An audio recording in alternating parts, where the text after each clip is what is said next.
យើងនៅតែចោទសួរសំណួរចុងក្រោយមួយគឺថាបើសិនជាសង្គ្រាមលោកទី3ពិតជាផ្ទុះឡើងមែនតើសហរដ្ឋអាមេរិកនឹងធ្វើយ៉ាងណាដែរជាពិសេសបំផុតនោះគឺលោកប្រធានាធិបតី Donald Trump ជំរាបសួរបងប្អូនទាំងអស់គ្នាថ្ងៃនេះយើងវិលមកជួបគ្នាជាថ្មីម្ដងទៀតជាមួយនឹងប្រធានបទលទ្ធភាពនៃការផ្ទុះសង្គ្រាមលោកលើកទី3បើផ្អែកទៅតាមស្ថានភាពសង្គ្រាមរវាងរុស្ស៊ីនិងអ៊ុយក្រែនការដែលខ្ញុំបានលើកយកប្រធានបទនេះយកមកចែករំលែកដល់បងប្អូនពីព្រោះតែមួយរយៈចុងក្រោយនេះខ្ញុំបានសង្កេតឃើញថាលោក Donald Trump តែងតែរំលេចពាក្យសង្គ្រាមលោកលើកទី3ជាញឹកញាប់តាំងតែពីលោកជួបជាមួយនឹងលោក Zelensky នៅសហរដ្ឋអាមេរិកនិងក្រោយពីលោកបានជួបជាមួយនឹងលោក Putin កាលពីពេលថ្មីនេះលោក Donald Trump បាននិយាយថាបើសិនជាពិតជាផ្ទុះសង្គ្រាមលោកលើកទី3ប្រកាសមែនសហរដ្ឋអាមេរិកគឺកងទ័ពសហរដ្ឋអាមេរិកនឹងចូលរួមប្រយុទ្ធក្នុងសង្គ្រាមនោះដែរបើតាមស្ថានភាពនេះតើពិភពលោកពិតជាកំពុងតែគំរាមកំហែងដោយសង្គ្រាមលោកលើកទី3មែនឬទេអញ្ចឹងក្នុងប្រធានបទនេះខ្ញុំបាទសូមលើកយកបទវិភាគរបស់អ្នកជំនាញនិងអ្នកតាមដានផ្សេង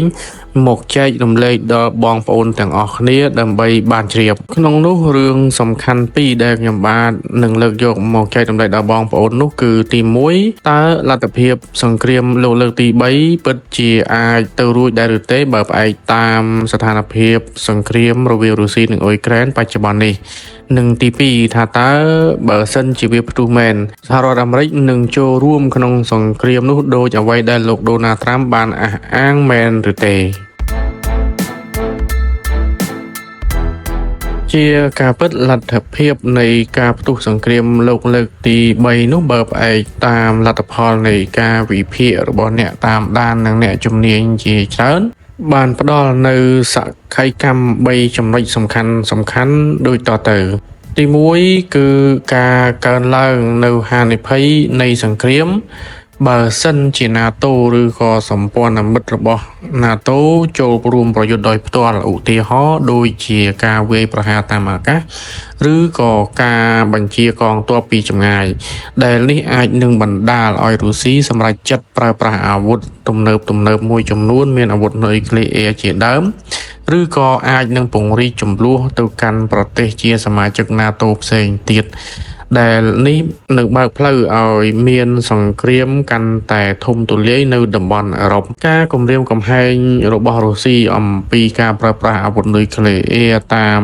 កម្រិតយុទ្ធសាស្ត្រដែលហៅថា Tactical Nuclear Weapon អាចបង្កឲ្យ NATO ឆ្លើយតបយ៉ាងខ្លាំងក្លាដោយប្រើកម្លាំងយោធាផ្ទាល់ឬក៏សហការជាមួយនឹងសម្ព័ន្ធមិត្តរបស់ខ្លួនទោះជាយ៉ាងនេះក្តីទ្រឹស្ដី MAD Mutually Assured Destruction នៅតែជាកត្តារារាំងយ៉ាងសំខាន់បំផុតក្នុងការប្រើប្រាស់អាវុធនុយក្លេអ៊ែរMutually Assured Destruction ត្រូវបានបង្កើតឡើងតាំងពីក្នុងសម័យសង្គ្រាមត្រជាក់រវាងសហរដ្ឋអាមេរិកនិងសហភាពសូវៀតប៉ុន្តែគេជឿថាទ្រឹស្ដីនេះនៅតែអាចមានឥទ្ធិពលបន្តរហូតដល់ពេលបច្ចុប្បន្នដើម្បីទប់ស្កាត់ការប្រើប្រាស់អាវុធនុយក្លេអ៊ែរពីសំណាក់មហាអំណាចផ្សេងនៅលើពិភពលោកជាពិសេសគឺរុស្ស៊ីហើយនិងសហរដ្ឋអាមេរិក Mutually Assured Destruction MAD មានន័យថា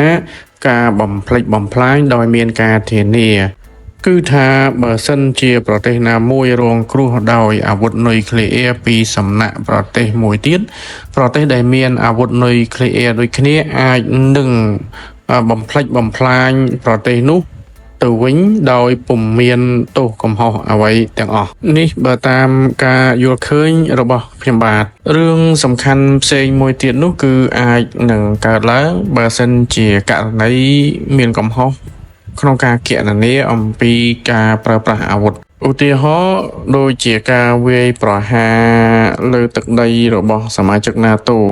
ដោយករណីការបាញ់មីស៊ីលរបស់រុស្ស៊ីធ្លាក់ចូលទៅក្នុងទឹកដីប៉ូឡូញកាលពីឆ្នាំ2022ដែលកត្តានេះអាចនឹងបណ្ដាលឲ្យមានការឆ្លើយតបដោយកម្លាំងយោធាវិញពីសំណាក់សមាជិករបស់ NATO ចំណុចទី2ដែលជាលទ្ធផលនៃការវិភាគនោះគឺកត្តារារាំងក្នុងនោះភាពស្មុគស្មាញនៃសង្គ្រាមនុយក្លេអ៊ែរពីព្រោះតែគ្រប់ភាគីសុទ្ធតែយល់អំពីផលវិបាកនៃវិនាសកម្មសង្គ្រាមដោយនុយក្លេអ៊ែរដោយគ្រប់ភាគីសុទ្ធតែទទួលស្គាល់ថាការប្រើប្រាស់អាវុធអាចនឹងនាំឲ្យមានផលប៉ះពាល់ធ្ងន់ធ្ងរដល់សេដ្ឋកិច្ចនិងសន្តិសុខពិភពលោកដែលគ្មានអ្នកណាម្នាក់ចង់ប្រឈមនោះទេជម្លោះរវាងរុស្ស៊ីនិងអ៊ុយក្រែនមិនទាន់ពាក់ព័ន្ធដោយផ្ទាល់នឹងប្រទេសមហាអំណាចធំមួយចំនួនទៀតទេដូចឧទាហរណ៍ដូចជាចិននិងឥណ្ឌាជាដើមលើកលែងតែករណីដែលមានការចូលរួមពីអង្គការ NATO ឬក៏ពីអឺរ៉ុបទាំងមូលទី3យើងនិយាយអំពីស្ថានភាពបច្ចុប្បន្ននៃទំនាក់ទំនងការទូតរវាងភាគីពាក់ព័ន្ធទាំងអស់នៅក្នុងសង្គ្រាមរវាងរុស្ស៊ីនិងអ៊ុយក្រែនគេសង្កេតឃើញថាបណ្ដាប្រទេស NATO គឺនៅតែបន្តផ្ដល់ជំនួយយោធានិងសេដ្ឋកិច្ចដល់អ៊ុយក្រែននឹងកាន់តែបន្ថែមចំនួនកាន់តែច្រើនឡើងពីព្រោះតែមានការព្រួយបារម្ភអំពីការកើនឡើងឥទ្ធិពលកាន់តែខ្លាំងទៅរបស់រុស្ស៊ីប៉ុន្តែបណ្ដាប្រទេសទាំងអស់នោះជៀសវាងការចូលរួមក្នុងសង្គ្រាមដោយផ្ទាល់ដោយខ្លាចចំនួននេះរីកកាន់តែធំប៉ុន្តែមួយជ្រុងទៀតគេសង្កេតឃើញថាការប្រើប្រាស់វិធានការសេដ្ឋកិច្ចលើរុស្ស៊ីនិងការបង្កើនការវាយប្រហារតាមប្រព័ន្ធអ៊ីនធឺណិត Cyber Warfare កាន់តែរីកចម្រើនកាន់តែខ្លាំងឡើងវាអាចជាកត្តាហានិភ័យប៉ុន្តែវានៅមិនទាន់ដល់កម្រិតដែលនាំឲ្យឈានដល់សង្គ្រាមកម្រិតពិភពលោកនោះទេដូច្នេះជាសរុបតាមលទ្ធផលនៃការវិភាគគឺលទ្ធភាពនៃសង្គ្រាមលោកលើកទី3មិនទាន់ខ្ពស់ទេនៅពេលនេះដោយសារតែភាគីសំខាន់មានរុស្ស៊ី NATO និងអឺរ៉ុបសុទ្ធតែមានការប្រុងប្រយ័ត្នខ្ពស់បំផុតចំពោះទំនាក់ទំនងការទូតរបស់ពួកគេហើយចំណុចទី2កត្តានុយក្លេអ៊ែរនិងសន្តិសុខនៅតែជាឧបសគ្គសំខាន់ដែលពួកគេនៅតែពិចារណាជាចម្បងហើយចំនួនរវាងរុស្ស៊ីនិងអ៊ុយក្រែននេះនៅមិនទាន់ជាប់ពាក់ព័ន្ធច្រើននឹងប្រទេសមហាអំណាចផ្សេងទៀតមានចិនឥណ្ឌាជាដើមនោះទេប៉ុន្តែទោះជាយ៉ាងនេះក្តីការប្រឈមជាច្រើនអាចនឹងកើតឡើងឧទាហរណ៍ដូចជាការប្រើប្រាស់អាវុធនុយក្លេអ៊ែរឬក៏ការចូលរួមពីប្រទេសទី3ប្រទេសទី4ឬក៏មហាអំណាចផ្សេងទៀតតែកត្តានេះអាចនឹងប្រែក្លាយស្ថានភាពបច្ចុប្បន្នឲ្យក្លាយជាសង្គ្រាមពិភពលោកបានដូច្នេះយើងមានតែតាមដានមើលទាំងអស់គ្នាតែប៉ុណ្ណោះនឹងឲ្យបងប្អូនបើទោះជាលទ្ធផលនៃការវិភាគបង្ហាញអំពីលទ្ធភាពទាបបំផុតក្នុងការផ្ទុះសង្គ្រាមលោកលើកទី3ក៏ដោយយើងនៅតែចោទសួរសំណួរចុងក្រោយមួយគឺថាបើសិនជាសង្គ្រាមលោកលើកទី3ពិតជាផ្ទុះឡើងមែនតើសហរដ្ឋអាមេរិកនឹងធ្វើយ៉ាងណាដែរជាពិសេសបំផុតនោះគឺលោកប្រធានាធិបតី Donald Trump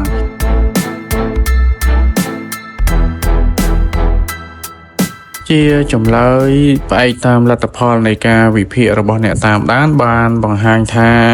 ក្រោមអាណត្តិទី2របស់លោក Donald Trump ការឆ្លើយតបរបស់សហរដ្ឋអាមេរិកនឹងសង្គ្រាមរុស្ស៊ីនិងអ៊ុយក្រែន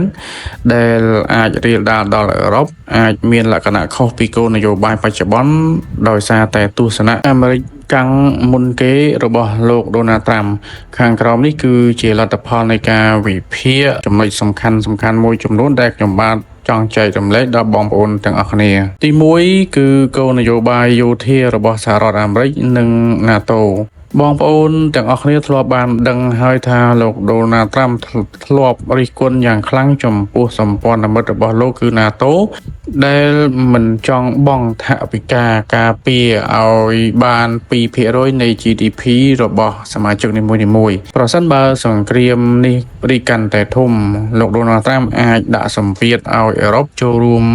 ខ្លាំងជាងមុននិងកាត់បន្ថយការគាំទ្រយោធាផ្ទាល់ពីសហរដ្ឋអាមេរិកតែម្ដងចំណុចគួរឲ្យចាប់អារម្មណ៍មួយទៀតនោះគឺលោកត្រាំមានទំនោរចិត្តចូលចិត្តការចរចាជាជាងការប្រើកម្លាំងគាត់អាចព្យាយាមបង្ខំឲ្យអ៊ុយក្រែនទទួលយកសន្តិភាពតាមលក្ខខណ្ឌរបស់រុស្ស៊ីឧទាហរណ៍ដូចជាការលះបង់ដែនដីដើម្បីបញ្ចប់សង្គ្រាមយ៉ាងឆាប់រហ័សចំណុចមួយទៀតនោះគឺប្រសិនបើរុស្ស៊ីឈានដល់ការប្រើប្រាស់អាវុធនុយក្លេអ៊ែរជាយុទ្ធសាស្ត្រមែនគឺសហរដ្ឋអាមេរិកអាចនឹងមានការឆ្លើយតបប៉ុន្តែស្ថិតនៅក្នុងលក្ខណៈណានោះគឺពុំអាចស្មានត្រូវនោះទេវាអាចជាលក្ខណៈហិង្សា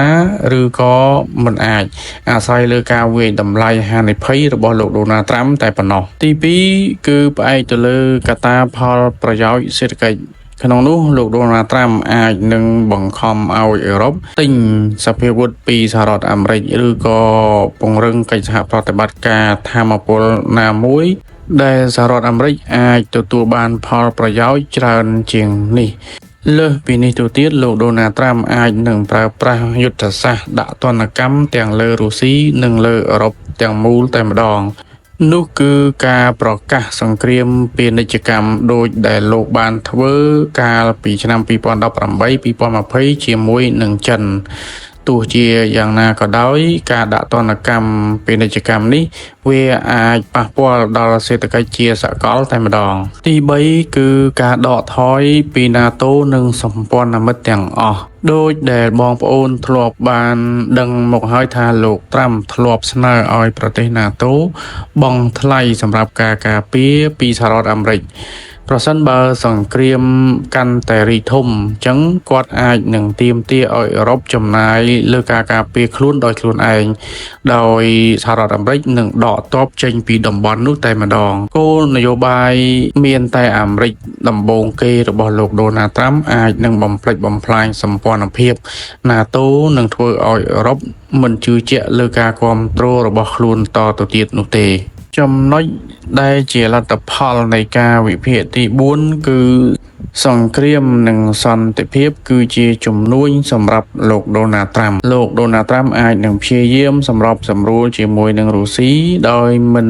ឲ្យមានវត្តមានរបស់អ៊ុយក្រែនឬក៏សម្ព័ន្ធមិត្តរបស់អ៊ុយក្រែនប៉ុន្តែយុទ្ធសាស្ត្រមួយនេះត្រូវបានសម្ព័ន្ធមិត្តនិងពិភពលោកស្ដីបន្ទោសនិងបដិសេធយ៉ាងខ្លាំងក្លាជាពិសេសគឺសម្ព័ន្ធមិត្តអឺរ៉ុបរបស់ខ្លួនតែម្ដងក្នុងនោះអឺរ៉ុបបាននិយាយថាការចរចាណាមួយអំពីសង្គ្រាមរវាងរុស្ស៊ីនិងអ៊ុយក្រែនដាច់ខាតត្រូវតែមានវត្តមានរបស់អ៊ុយក្រែនក្រៅពីនេះអ្នកវិភាគជឿថាលោកដូណាល់ត្រាំអាចនឹងតាក់ទងចិនធ្វើជាអន្តរការីដើម្បីសម្រុះសម្រួលការចរចាសន្តិភាពមួយនេះប៉ុន្តែ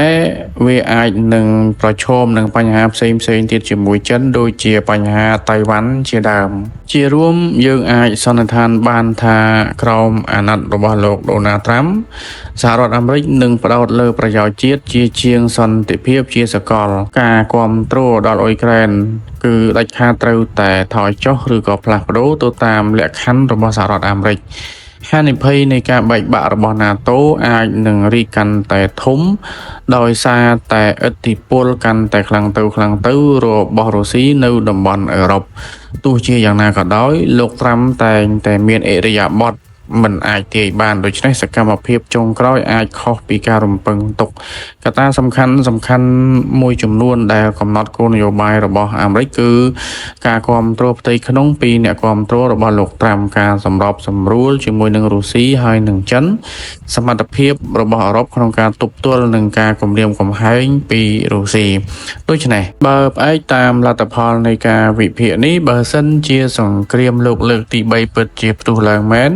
គេជឿថាសហរដ្ឋអាមេរិកនឹងមិនចូលរួមដោយផ្ទាល់ជាមួយនឹងសង្គ្រាមនោះទេគឺមិនដូចជាអ្វីដែលលោកដូណាល់ត្រាំបានអះអាងនោះឡើយតែទោះជាយ៉ាងណាក៏ដោយខ្ញុំបាទសូមសរុបជាខ្លីថា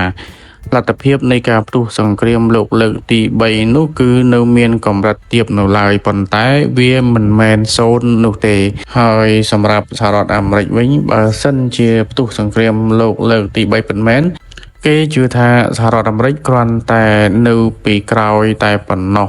នេះបើផ្អែកតាមគោលនយោបាយគិតអាមេរិកកាំងដំបូងគេរបស់លោកដូណាល់ត្រាំតែទោះជាយ៉ាងនេះក្តីស្ថានភាពអាចនឹងប្រែប្រួលដោយមិនអាចរំពឹងទុកបានយើងមានតែរងចាំតាមដានទាំងអស់គ្នាតែប៉ុណ្ណោះប្រធានបទរបស់យើងនៅថ្ងៃនេះបានមកដល់ទីបញ្ចប់ខ្ញុំបាទសូមគោរពថ្លែងអំណរគុណដល់បងប្អូនទាំងអស់គ្នាដែលបានតាមដានស្ដាប់តាំងពីដើមដល់ចប់